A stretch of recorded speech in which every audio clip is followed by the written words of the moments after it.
Okay. So, I have a total of 4 questions Okay, for you. shoot. The first one is, how do you keep drawing when you are going like on vacation or if you're having any sort of travel that requires you to not have a lot of luggage, just. Um, well, carrying the sketchbook is very easy, Like Mm. I made myself. I used to have one of those big watercolor boxes, like 24, 30 something colors. Oh, And yeah, and what I basically did was reduce it to like a small box. I could actually show you. I don't have it oh that yeah. far away. Oh, it Yeah, fits in a pocket, like. yeah, exactly. Oh, that's cool. So you are only using these colors, actually. Yeah, it's a limited palette, but for Oh, traveling, like I have greens, I have blues, I have ochres and browns, and one red. So for like most of the stuff, it's enough. But yeah, obviously when I'm traveling, I'm doing more plein air kind of work, like what oh I yeah. see. So I knew I needed more greens, blues, and browns Mm. rather than Yeah, makes sense. You don't go to a fun fair every day, though. no, like even then I would still get away with. Yeah, and then also that's one of the reasons I bought the drawing tablet. I bought it because I kind of wanted to live off my van, and so I don't have electricity in the van. I don't have any Oh, plugs, so I can't use the laptop. But I have a solar panel power bank, so I oh, can charge the mobile that's phone nice. and the tablet. Okay. So that was my idea behind, so I could still do digital work while I was Okay, yeah. out. And of course, it's much lighter and smaller than a laptop. So that's the tools part. And what would you say about the motivation part? I know you are a person that likes to draw a lot, like very, very often. But is there moments where you are on vacation and you like to, like, maybe your motivation isn't nearly there, or you have Oh yeah, some, yeah, definitely. Like I mean, my vacations are not vacations really. Like, yeah, I mean, I go on holidays, but I'm always like moving around and doing lots of activities. So mm, like so often by the time I finish the day, I'm so tired. I don't want to do anything. yeah, So okay, I don't draw, but that's okay because you're on holidays. mm, Like if you go on holidays 2 weeks and you manage to draw for like 5 days, I think that's already good enough. Like oh, you need to give yourself breaks as well. yeah, that's I know cool. you struggle with that as well, right? Yeah, I do With actually. I do a lot.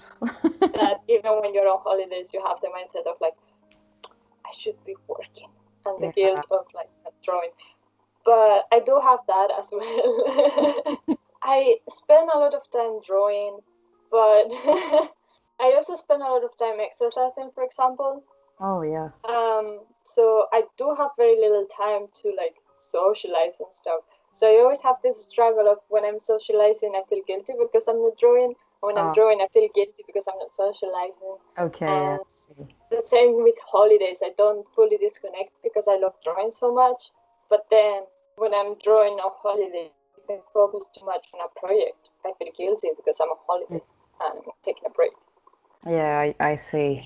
Is there any times when you felt like that and but you finally found any sort of balance in a way? And you remember like tips about how you reached there or stuff like that? Or No, is I'm it still still trying an to ongoing figure process? Yeah. No, I'm still trying to figure it out.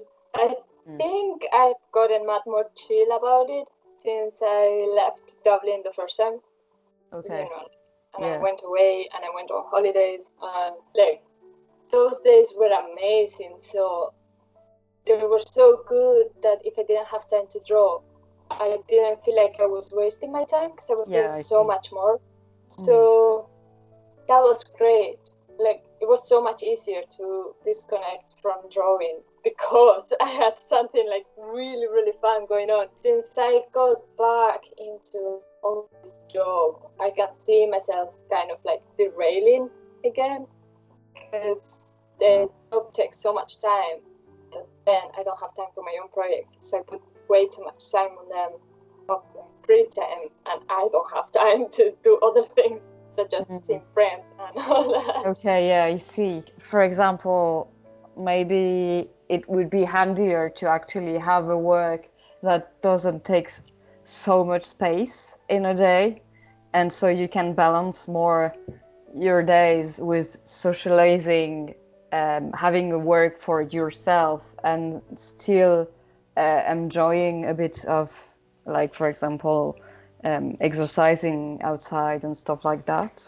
Yeah, I definitely know that like having a career in like the career path I'm in right now, it's not for me because yeah, I can't spend 8 hours a day drawing for someone else and then come home and expect to have the same level of energy to keep drawing for myself. Some people do, and that's all right, but it's not for me. I don't know how you feel about, like, I know we discussed that you were not sure about it either. How do you balance having a full-time job in the art industry or animation industry and then wanting to do your own projects? Well, I don't. It's as it's as simple as that. My pattern right now, because I am still figuring that out too. So right now, my pattern is when I have a contract, I work 7 hours a day for someone else, like you as well. I come home, I'm too tired to do anything. So all my work, like my personal work or my second job work, I'm doing on the weekends. And so I am not doing any relaxing things during the weekends. So basically it makes me working 7 days a week. So I don't properly take a break actually. And then I end up in a burnout. Not a bad burnout, but a small, little, tiny burnout. And then I take a break and I don't do anything personal or secondary related outside of work. And then I recover a bit and then I start again. And for now, for the past 2 years, that's what I've been actually doing. And I realized that this is really a not so healthy pattern. I think it would be better, because we are all agreeing that working 7 or 8 hours a day is taking you a lot of energy, especially in the animation industry, I think, because art is a subjective thing. But in this kind of industry, it is, but at the same time, it's not, because you still have feedback, like all the time. So in a way, you have to understand what the person who's hiring you wants you to do, but they are not necessarily able to communicate what they really want. So it's really hard to put a fence between what is actually technical stuff and what is your personal interpretation. I don't really know how to explain that. Like it gets to you because you start second guessing yourself. Exactly. And the thing with that is, because you have all the emotions like put it inside your days, you just hand your days really tired because you spent so much energy, but also emotional energy in your day. And then you sometimes have difficulties to go for your own project because you're just like, I don't know, I just want to to have a rest and do nothing, like have something that is really not art related, just to like recover in the daily basis. I think it's really hard to combine having personal work and social life and an art job. But yet again, we are newborn in a way in that, because like our career started only 3 or 4 years ago, something like Yeah. that. I feel like I would be really curious to know about, like all the people that are in the industry since, I don't know, like 20 years or stuff like that, to have their version of things. No, I think we struggle because, like, some people go into animation because they were kind of good at drawing, so it was easier for them to pursue animation than any other career, but they don't really like care so much for it. As in, like, it's just a 9 to 5 job to pay bills. Like, they're happy with it and they're quite successful in the careers because that's all they care about artistically. They don't need to go home and keep drawing.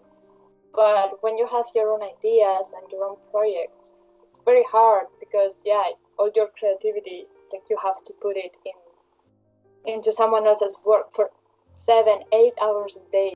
And I don't think that changes throughout the time. Like, I don't think we will get more resilient. We'll just get more detached. Yeah, I like, think. what you said of like, oh, sometimes clients don't like what you do, so you start second guessing. No. Like, if the client wants this, that's what they get. Getting paid to do certain amount of work the way the client wants it. That's all about it. I think that's actually a good key in these careers, like to really mark the difference between what is work and what is like personal, because like you say, you have to remember that it's not your project, so you don't have to worry if it's not looking the way you thought about it actually. I mean, I'm working on a project which is done in a style I have never done before. Like, I didn't know before I started how to paint in that style, so I have been learning basically. It's high quality, but it's not something I want to do. So honestly, if the client says like, I don't like how this looks, I'm like, I'm not gonna even argue with that. Like, then in personal, like, you transfer that to personal work as well. This personal work, that should be the one you care about and you're able to do all the changes you want. Because it's your stuff and you're your own boss. Yeah. But then, I'd say, especially because of social media, you actually listen to other people's opinion on your work and you don't do what you believe is the right thing sometimes. That's true, yeah. Which is very ironic. Like, yeah, it is. at It's your actually work for someone else, you want to do what you believe in, and then in your work, you want to do what other people like. yeah, That's not happening. exactly. I think people, like artistic people, should really try to reach a certain type of balance when it comes to art, like personal art and social medias. Because I realized that the moment I struggled the most with my art, let's say for a period of time, I am doing drawing for the people, for the social medias, and then I got drained and I wonder why. And then I start, like 2 weeks later, I start drawing in traditional, like just observation things or just ideas for myself and not showing them to anyone.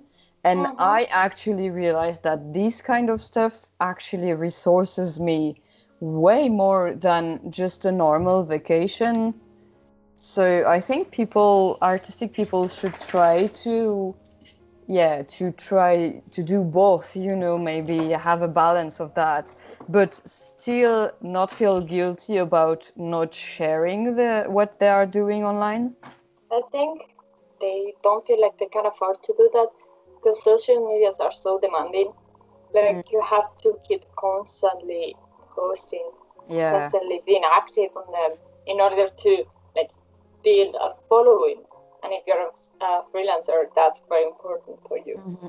So you don't feel like you can waste any of your drawings, but not showing them. I use Instagram, of course, and yeah, as anyone else, I'm half addicted to it. Like I spend way too much time, like more time than I should, looking at that screen. But like I think I changed the mindset. So for me, it went for a while on me trying to hustle, trying to build a following, and trying to like make a living out of my own work. But then it kind of shifted, and because it wasn't making me happy, so like I really worked hard in shifting the thinking of it, and now it's more a side where I can like keep up and keep in touch with you or like all of these other people I know but I can't see. So I just post every time I post. I try to remind me like, oh, I'm sure Emily would love to see this, and that's it, you know. And if you see it and hit like, that's it, you know. Yeah, I see. And that's the good thing about that as well, is that I think it's something we forgot, but social media is always like a tool to connect like people that also you don't know, but sure, but also to connect people that you actually do know and to share with them. And I think you get so much more, as you said, with just one person that you know and sharing with than like 1,000 people that just like and not even talking about the piece you just shared, for example. It's really satisfying to have people interacting with like anything, either it's a question or a piece of art. It's always good to have people sharing their opinion about something, if it's in a constructive way, obviously. When I'm doing an illustration, I always pick like more dull colors for a reason that's completely not known to me. And then once I've done my illustration on Photoshop, I put up the vibrancy. And every time I do that, I'm like, why do I do that? Why do I just take the vibrant color at the beginning? And I don't get it. It's like easier to see for me. Yeah, I think it's when they're a bit less saturated, they're easier to like put together by values instead of just colors. Sometimes when the colors are very saturated, your mind kind of gets tricked, as in like a very bright pink, you think it's the same value as a very bright yellow. Like the pink would be much darker actually if you put it in black and white. So when they're less saturated, you kind of see that relationship easier. Oh, that makes so much sense. Yeah, I have two more questions actually. Oh yeah, it was actually one of your questions. How do you deal with frustration when you want to draw, but you kind of hate all what you are doing? Oh, actually, that question is like still interests me. How do you do that? Who, me? Yeah. First of all, I'm not gonna lie, because I see a lot of people talking about that as if it was easy thing. It is not actually, first of all, because when these type of things happens, it's always either few minutes, few hours, or a few days of what the heck am I doing here? Why am I even doing art? I don't know. But then you just stress a bit less, you breathe, and you're like, okay, well, if I am not able to draw per se from my imagination, I'm just go for studies or for observation drawing, because that I know I have good basics about it. So if you have a level of drawing where you are able to mimic what you are observing when drawing, I think going back to just do that and draw what you see and draw studies, or even redraw other people's drawing, but just for you, you know, like just to have the what type of gesture did they use, what type of composition did they use. It allows you to focus more on the learning and the ergonomic side of drawing rather than the creative side of drawing. And so it allows your mind to reset. And once you are, in a way, proving that you do have a knowledge in drawing and you actually do have a knowledge in observing, then your mind is more relaxed and more warmed up, and you can start again with a more creative process. If you are doing a story or a character design, it's very, very important to have a more relaxed mind, I think. Because when you just like that and you want to draw, but you are not warmed up, like, I mean, obviously, it's like if you are going to run 10 kilometers just out of your bloody bed and you're like, man, you need to warm up first, you know, like it's exactly the same in drawing, I think. And I remember actually in live drawing classes, we used to have 5 hours live drawing classes. And I know like few other students told me, oh, you know, well, I don't stress about that so much because I know the first drawings are warm up and they are going to be bad.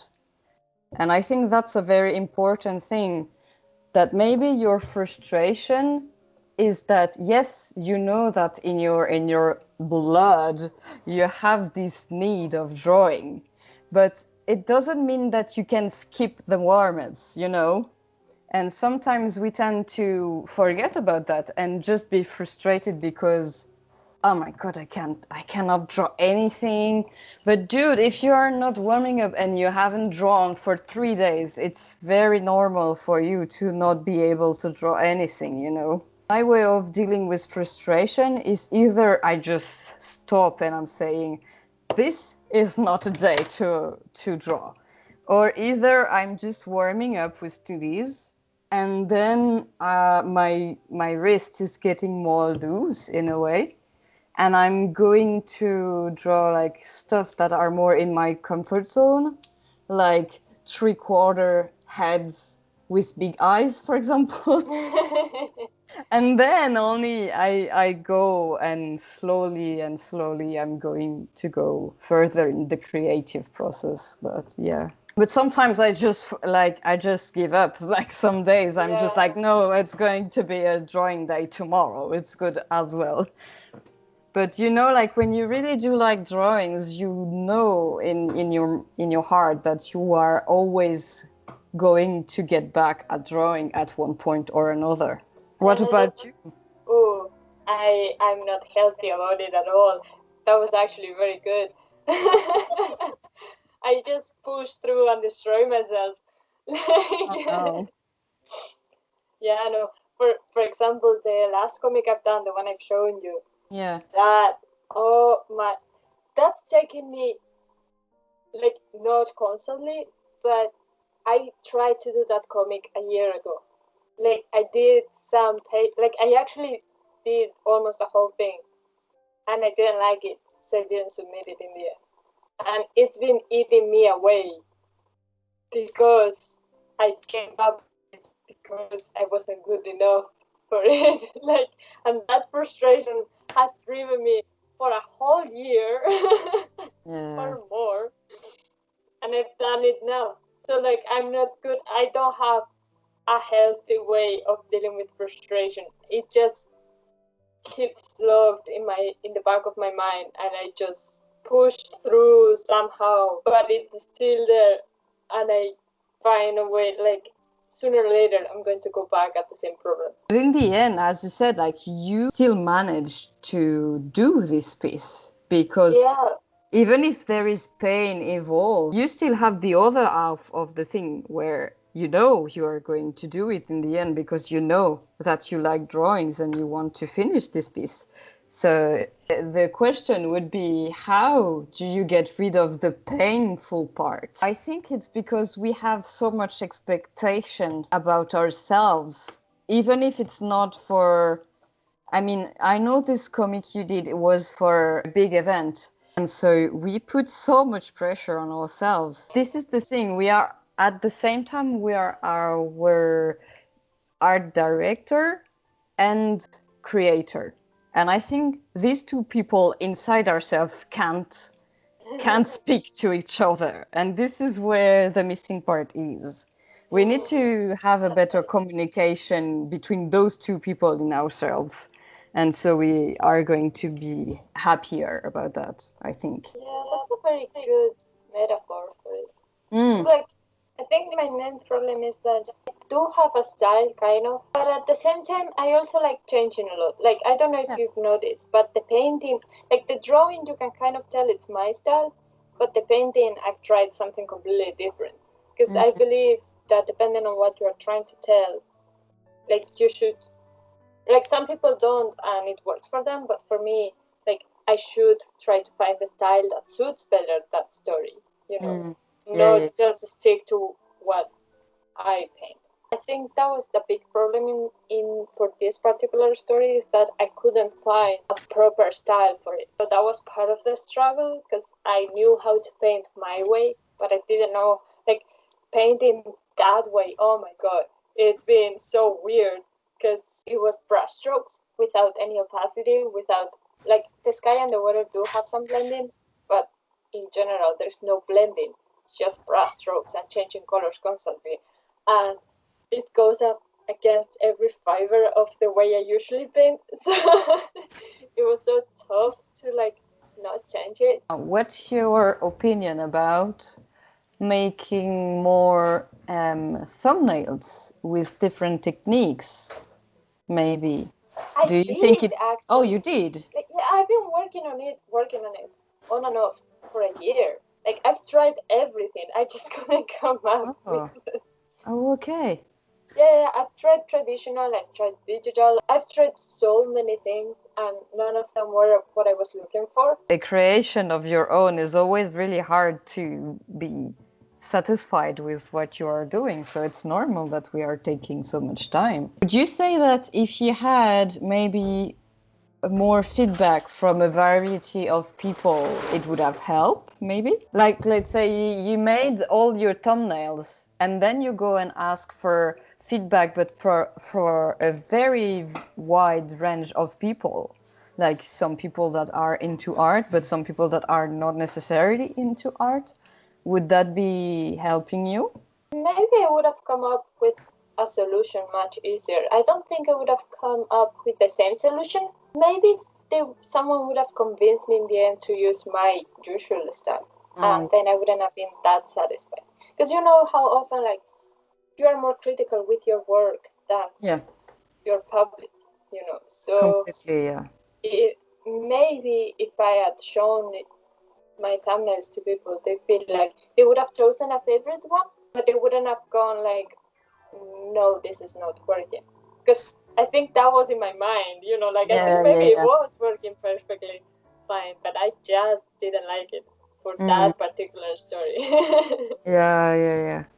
But maybe this is just one of these pieces that needed more time to, be thought about, maybe. Because I always remember, like, I don't know where I saw that, but someone used to say, like, like how in Renaissance painters used to do a painting in 4 or 5 years. And now we are expecting in 2 days to figure things out. Like, what the heck? It's not happening. Of course it's Yeah, not, because you need sometimes some to figure things out, to let these settle, and then go back to your piece and say, no, in the end I think this will work better. And maybe it's just we forgot about that because of all the evolution that we had, but as humans we still need that process, but we forces ourselves to do quicker. And sometimes pieces may be like just like that. They are taking much more time just because it's the way we are designed to paint or to create a story or to, you know. Yeah, maybe. I mean, the positive thing of having stuck to it for so long and having tried so much throughout the months is that now I can see a clear improvement in my personal work, because Okay. I could have never done this a year ago. Like, no way. I just have been improving a lot. So, you know, That's so cool. silver lining, I guess. Yeah. Been a long chat, I have to admit. It was lovely. I wish it Oh, it was was really Friday, nice. though. Yes. So I have to let do me know my how this drawings turned because out. I didn't do anything. Courage for tomorrow. Like, be brave, and it was nice to chat a bit. Yeah. Yeah. Talk to you soon. Yeah. Bye-bye. Bye-bye. Hey there, Nuggets. I hope that you enjoyed this video and that it can help you in any way. Sometimes it can be difficult to realize new pathways to help you in your creative process, but when you take the time to discuss about it with other artist friends, for example, I think it actually does help a lot.